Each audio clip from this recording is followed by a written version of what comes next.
जय माता दी। मेरे वीडियो में एक बार फिर से मैं आप सभी का स्वागत करती हूँ। आशा रखती हूँ कि आप सभी कुशल मंगल होंगे। करवा चौथ की व्रत कथा रानी वीरवती की कथा है। सबसे लोकप्रिय कथाओं में से एक कहा जाता है कि वीरवती नाम की एक बहुत ही खूबसूरत रानी थी जो 7 भाइयों की बहुत ही प्यारी और एक लौती थी।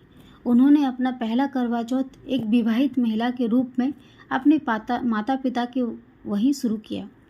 उसने सूर्य उदय के पश्चात उपासना शुरू कर दिया, लेकिन शाम तक चंद्रमा का उगने का इंतजार नहीं कर पा रही थी। लंबे इंतजार के बाद अब वो भूख प्यास से सही नहीं पा रही थी।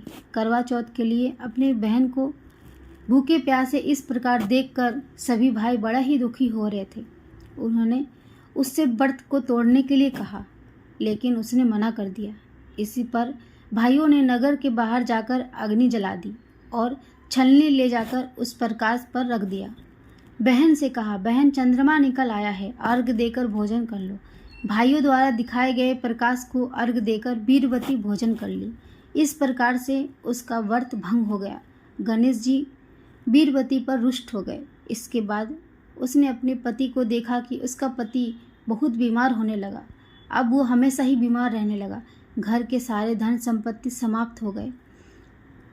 वीरवती ने गणेश जी से क्षमा प्राप्ति मांगने लगी। कहने लगी कि हे भगवान, आप क्षमा कर दो। इस प्रकार से वीरवती विधि पूर्वक चतुर्थी का व्रत फिर से शुरू किया। इस प्रकार उसने भक्ति भाव को देखकर गणेश जी प्रसन्न हो गए। उन्होंने वीरवती के पति को जीवन दान दिया और धन संपत्ति समेत मुक्त कर दिया।